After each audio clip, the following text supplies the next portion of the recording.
네, 지금은 이제 2과목 처음 들어가는 1강 시간입니다. 지금까지 우리가 1과목부터 해가지고 쭉 한 9시간 정도 했었는데 1과목은 제가 조금 빨리 했어요. 일부러 처음 시작하면 원래 집중해서 하잖아요. 그래가지고 잔소리 없이 그냥 무조건 했는데 지금쯤이면 좀 풀어질 때가 좀 됐습니다. 1차 고비로. 그래가지고 중간중간에 좀 농담을 좀 섞어가면서 할까 생각을 하고 있는데 아무튼 조금 여유 있게 해보려고 해요.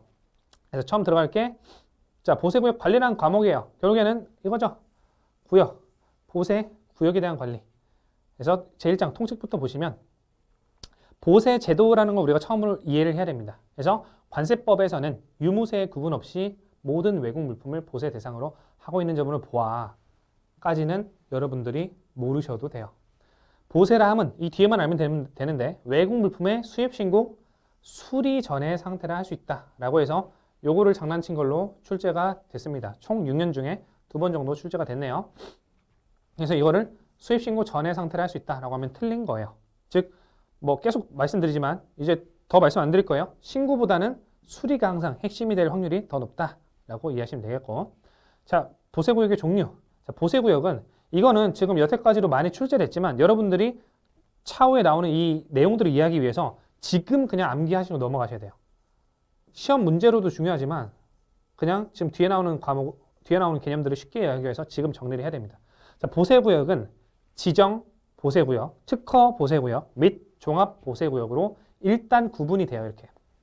그 다음에 또 나눠집니다. 지정 보세구역은 지정 장치장과 세관 검사장으로 나뉘어요. 여기까지 됐죠? 그 다음에 특허 보세구역은 밑에 5가지로 나뉩니다. 지금 외울까요? 보세 창고, 보세 공장, 보세 전시장, 보세 건설장, 보세 판매장. 앞자를 외워서 입에 좀 붙일게요. 보세 창고, 창, 공, 전, 건, 판. 이렇게 입에 붙이고 있어야 됩니다. 제가 웬만하면 암기식이 헷갈리기 때문에 저는 암기식을 따지 않아요. 제가 헷갈리기 때문에 안 따는데 얘네들은 너무나 많이 나오고 시험 문제로도 중요하고 일단 개념 정리를 위해서 좀 암기식을 따서 창, 공, 전, 건, 판 입에 붙여서 외우도록 할게요. 외우고 넘어가야 됩니다. 창, 공, 전, 건, 판. 됐죠? 그 다음에 이제 종합보세구역으로 나누어지죠. 자, 다시 지정 보세구역, 특허 보세구역, 종합 보세구역으로 나누는데 지정 보세구역은 지정 장치장, 세관 검사장 나뉘고 특허 보세구역은 창, 공, 전, 건, 판으로 나뉜다. 종합 보세구역은 이 특허 보세구역의 둘 이상의 기능을 한 번에 수행한다. 뒤에 또 설명드리겠지만 일단 요거 외우시고 넘어가세요. 시험 목적 외에도. 자, 보세제도의 기능입니다. 자, 관세 징수권의 확보 및 부정 유출 방지. 당연하죠.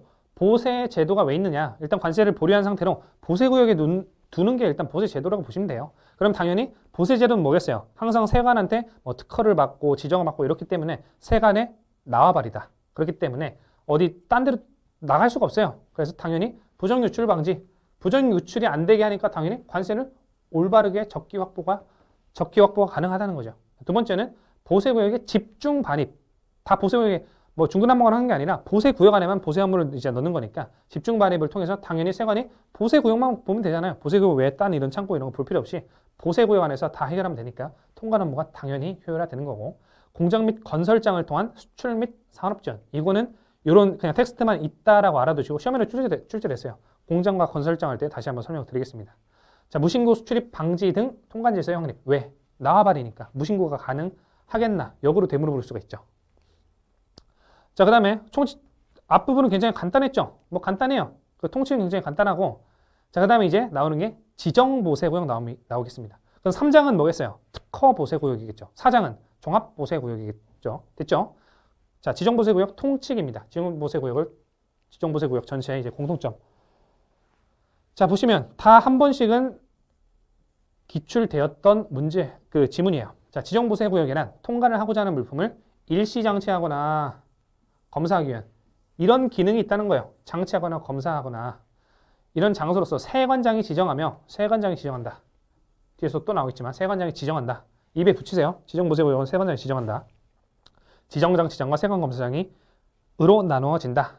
자, 두 번째, 불특정 다수의 이용자가 이용하는 곳으로서 공익성을 갖고 있다. 지금 보시면 세관장이 지정하니까 국가가 자기 목적으로 하는 거잖아요. 세관은 누구예요? 결국 국가란 말이죠. 그래서 공익성을 갖고 있다. 자, 2번 동그라미. 이용자 모두의 공동 이용 장소라는 점에서 공익성을 갖고 있으므로 여기 문장의 반복이죠. 장치 기간을 비교적 짧게 설정함으로써 왜? 이건 어차피 검사 목적이잖아요. 그러니까 빨리빨리 빼줘야 돼요. 검사하면 빨리 나가고 검사하면 나가고 이렇게 해줘야 되기 때문에 장치 기간이 짧아요. 장치 기간을 짧게 설정함으로써 물류 처리를 촉진하고 체화를 방지한다. 즉 빨리 빼라는 거죠. 자, 물품 보관 및 화물 관리의 책임이 화주 또는 반입자에게 있다. 뒤에서 배울 거지만 이거 중요합니다. 뒤에 또 중요하게 나올 거예요. 뒤에서 설명드리고. 자, 1번 동그라미 지정. 자, 세관장은 노란 표시 해놨네요. 이걸 관세청장으로 고쳤거나 운영인으로 고쳤겠죠. 그래서 그렇게 하면 출제가 됐을 거고, 세관장은 다음 각호의 어느 하나에 해당하는 자가 소유하거나 관리하는 토지, 건물 또는 그 밖의 시설을 지정보세구역으로 지정할 수 있다. 안 헷갈려도 됩니다. 지정보세구역이니까 지정할 수 있다. 안 헷갈리겠죠? 왜냐면 뒤에는 막 특허를 받아야 된다. 뭐 이렇게 나와요. 그래서 헷갈리니까 이것만 기억하시면 돼요. 세관장은 지정할 수 있다. 누구의 신청을 받는 게 아니라 세관장이 직접 지정합니다. 자, 누구냐? 국가, 지자체, 그리고 공항시설 또는 항만시설을 관리하는 법인, 얘네들이 소유하거나 관리하는 것들을 지정할 수 있다라는 거고요. 얘네들은 쉽게 납득이 가능한데 얘네들 것도 세관장이 강제를 할 수 있나? 라고 의문이 생기기 때문에 출제가 한번 됐어요. 얘네들도 가능하다는 거. 자, 2번 동그라미, 2번 목차. 동의는 한번 읽어보시고 중요한 부분은 별로 없어요. 임차료 등을 지급할 수 있다 정도 체크해 두시고. 자, 그 다음이 지정 보세구역 중에서 지정 장치장입니다. 자, 들어가면 자, 지정 장치장 뭐 3번 정도 나왔네요. 자, 지정 장치장은 통관을 하려는 물품을 일시 장치하기 위한 장소로서 관세청장이 아니라 누가 지정한대요? 세관장이 지정하는 구역을 한다. 자, 2번 목차 장치기간. 지정 장치장, 이거 중요합니다. 장치기간 중요해요.